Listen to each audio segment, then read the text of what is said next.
Hello friend, आपका स्वागत है हमारे चैनल हिंदी स्टोरी में। आपके लिए फिर एक नया कहानी लेकर आया हूँ जिसका नाम है लकड़हारा और कुल्हाड़ी की कहानी।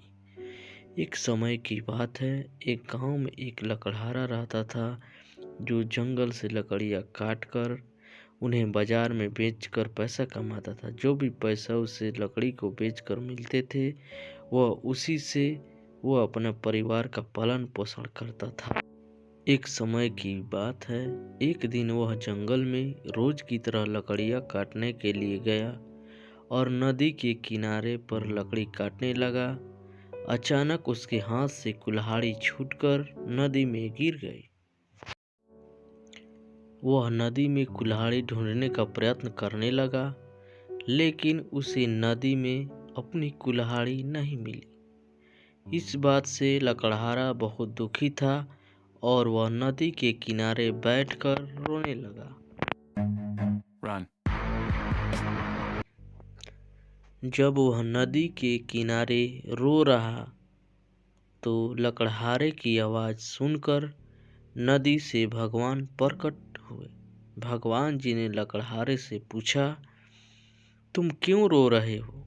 इस पर लकड़हारे ने शुरू से अंत की पूरी कहानी भगवान को सुनाई।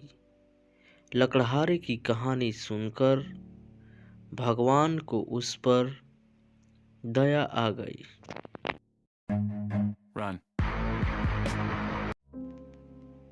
सोने की कुल्हाड़ी देखकर लकड़हारे बोले कि हे भगवान, यह कुल्हाड़ी मेरी नहीं है। इस बात को सुनकर भगवान फिर से नदी में गायब हो गए और इस बार एक चांदी की कुल्हाड़ी लकड़हारे को देते हुए बोले, यह लोग तुम्हारी कुल्हाड़ी। इस बार भी लकड़हारे ने यही कहा कि यह कुल्हाड़ी भी मेरी नहीं है।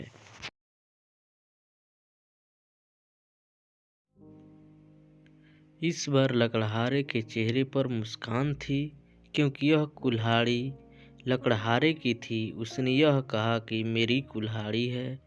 भगवान ने लकड़हारे की ईमानदारी से खुश होकर उसे सोने और चांदी की दोनों कुल्हाड़ी भी उसी लकड़हारे को दे दी।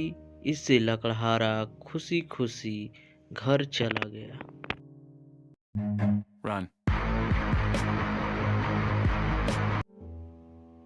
हेलो दोस्तों, लकड़हारे की इस कहानी से हमें यही सीख मिलती है कि हमें हमेशा अपने ईमानदारी पर ही रहना चाहिए, क्योंकि जीवन में ईमानदार व्यक्ति को कोई भी हरा नहीं सकता।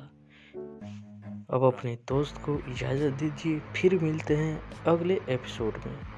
अगर आपको मेरी कहानी अच्छी लगती है तो मेरे चैनल हिंदी स्टोरी को लाइक, शेयर और सब्सक्राइब जरूर कीजिए।